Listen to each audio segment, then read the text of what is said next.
नमस्कार। S TV में स्वागत है आपका और मैं हूं जर्नलिस्ट डॉक्टर हरीश चंद्र लखेड़ा। आम आदमी पार्टी ने पंजाब के लिए स्टार प्रचारकों की जो सूची जारी की है उससे एक संकेत तो मिल ही गया है। वो ये, यदि 4 जून को जब मतगणना होगी और मोदी सत्ता में लौट आते हैं और अरविंद केजरीवाल यदि लंबे समय तक जेल रहे तो आम आदमी पार्टी की कमान किसके हाथ में रहेगी और हो भी सकता है कि दिल्ली में नया मुख्यमंत्री भी मिल जाए। ये सब उस सूची में जो स्टार प्रचारकों की उसमें है और उसी पर मैं बात करूंगा, क्योंकि पूरा खेल 4 जून के बाद होने वाला है। इसी पर मैं बात करूंगा, लेकिन आपसे अनुरोध है कि इस चैनल को सब्सक्राइब अवश्य कर दीजिए। 4 जून को मतगणना होगी। यदि मोदी यानी एनडीए गठबंधन सत्ता में नहीं लौटता है और इंडिया गठबंधन की सरकार बनती है तो केजरीवाल की तमाम संकट कष्ट दूर हो जाएंगे। फिर तो उसके बाद इसका कोई महत्व नहीं है कि जो मैं बोलूं, लेकिन इसकी संभावना कमी दिख रही है। चर्चा यही है कि मोदी फिर लौट रहे हैं और यदि फिर मोदी लौटते हैं तो क्या होगा। और इसी भय के कारण अरविंद केजरीवाल ने आगे की एक रणनीति तय की है, बनाई है और उसका संकेत जो पंजाब की जो स्टार प्रचारकों की सूची है उससे आपको दिख सकता है। उसमें नंबर 1 पे है अरविंद केजरीवाल। अरविंद केजरीवाल चूंकि आम आदमी पार्टी के संयोजक हैं, यानी जिसको हम कहते हैं सुप्रीम नेता है, तो उनका नाम है। और दूसरे नंबर पर मुख्यमंत्री जो पंजाब के हैं भगवंत मान, उनका नाम होने की बजाय सुनीता केजरीवाल का नाम है। और तीसरे नंबर पर है भगवंत मान जो कि मुख्यमंत्री।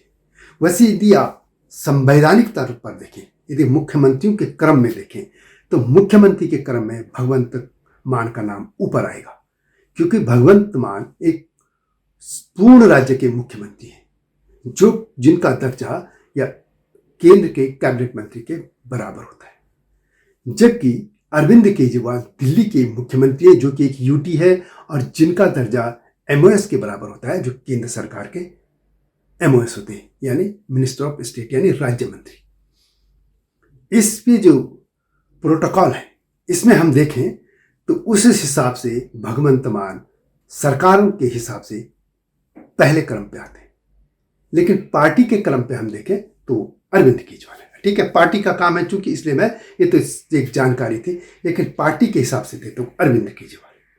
लेकिन दूसरे नंबर पर तो नाम आना चाहिए था किसका? भगवंत मान का, क्योंकि पंजाब के लिए ये सूची थी। लेकिन खैर ये बात तो पार्टी जो रखे, लेकिन इसके एक संकेत जो मैंने कहा था, उस संकेत क्या है कि यदि मोदी फिर लौटते हैं, जिसकी ज्यादा संभावना है, और अरविंद केजरीवाल को वैसे अदालत ने सिर्फ पेरोल पे भेजे गए हैं, ये कह सकते हैं पेरोल कि प्रचार कीजिए, प्रचार के बाद वापस उनको तिहाड़ जाना होगा और इस दौरान ना वो सरकार के कोई काम कर सकते हैं, मीटिंग नहीं ले सकते, कई चीजें उन पर पाबंदी लगाई गई। अब मुख्य तौर पर अब देखिए, असली खेल जो होना है दिल्ली में वो 4 तारीख के बाद होना है। दिल्ली में अगले साल यानी 2025 में फरवरी में चुनाव हो जाएंगे और ये कह सकते हैं कि दिसंबर 2024 से आचार संहिता भी लागू हो जाएगी। और उससे पहले ये समझ लीजिए कि ये मई आधा बीत गया, जून तक चुनाव ही है, तो जून से दिसंबर तक के बीच का जो महीना है, ये 6-7 महीने, इसी में सरकार दिल्ली में चलेगी। लेकिन खेल क्या होने वाला है? खेल ये होने वाला है कि आप लोग भी देख रहे होंगे कि आम आदमी पार्टी के बहुत से नेता हैं जो बिल्कुल शांत हो गए हैं।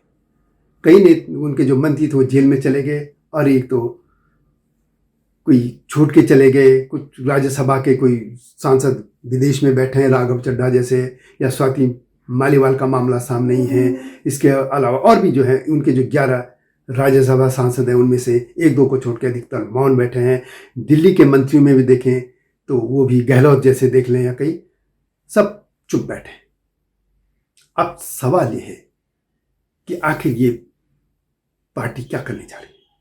दिल्ली में भी आप देख रहे होंगे कि उसके जो मंत्री भी अधिकतर चुप बैठे हैं।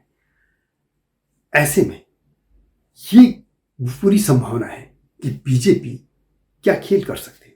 बीजेपी ऐसा नहीं कि कोई यहाँ पर राष्ट्रपति शासन लगाएगी, नहीं। यदि राष्ट्रपति शासन लगाती है तो उसी को नुकसान होगा, क्योंकि केजरीवाल उसमें सिंपैथी गेन कर लेंगे। यही चांस है इसमें कि आम आदमी पार्टी आपस में झगड़ा करती रहे, उसमें एक ग्रुप और बन जाए, ऐसी उनकी कोशिश रहेगी या उनकी इच्छा भी है।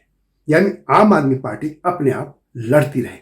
और जाहिर है कि इन तमाम बातों से, क्योंकि उनके कई मंत्री पहले जेल में हैं, केजरीवाल फिर जाएंगे, और ये तमाम जो इन पे जो अदालतों में मामले जा रहे हैं उनसे भी मामला मुश्किल में है। इसके अलावा दिल्ली में पानी का मामला तो बहुत जगह हो गया, कई जगह। एक महिला की तो दिल्ली में पीट कर उसकी मृत्यु भी हो गई, ऐसे भी मामला आ चुका है। बिजली की भी हालत खराब होगी। इसके अलावा अगस्त के आसपास दिल्ली में डेंगू और कई बीमारियों का मामला होगा। इन तमाम बातों से दिल्ली की जो हालत खराब होगी उसके लिए आम आदमी पार्टी दोषी मानी जाएगी, क्योंकि नगर निगम में भी आम आदमी पार्टी है और दिल्ली सरकार में भी, इसलिए अब किसी को भी वो दोष नहीं दे पाएंगे। और इन तमाम बातों से ये लग रहा है कि असली खेल अब 4 तारीख के बाद होगा। इसीलिए ये जो संकेत मैंने कहा, संकेत यही है कि आम आदमी पार्टी यानी कि जो सुप्रीम नेता है अरविंद केजरीवाल ने ये पूरा संकेत दे दिया है, या ये भी कह सकते हैं कि पार्टी के कार्यकर्ताओं को एक संदेश भी दे दिया है कि उनके बाद कमान सुनीता केजरीवाल थामेगी।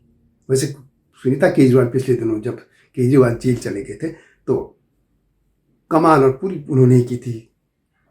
इंडिया गठबंधन की जो रैली थी उसमें भी थी, और बहुत से उन्होंने ही पार्टी को संभाला था। तो ये पूरा संदेश, और जाहिर है कि अब ये जो 4 तारीख होगी उसका सभी को इंतजार रहेगा। वीडियो कैसे लगी कमेंट में से लिखें। मिलता हूं जल्दी, तब तक नमस्कार। हिमालय पे पेड़ हो तो गीत गाएंगी नदियाँ, गीत गाएंगी नदियाँ। पेड़ों पे चिड़िया है तो गीत गाएंगी नदियाँ, पेड़ों पे चिड़िया है तो गीत गाएंगी नदियाँ। माँ की लोरी जैसे होते हैं नदियों के गीत।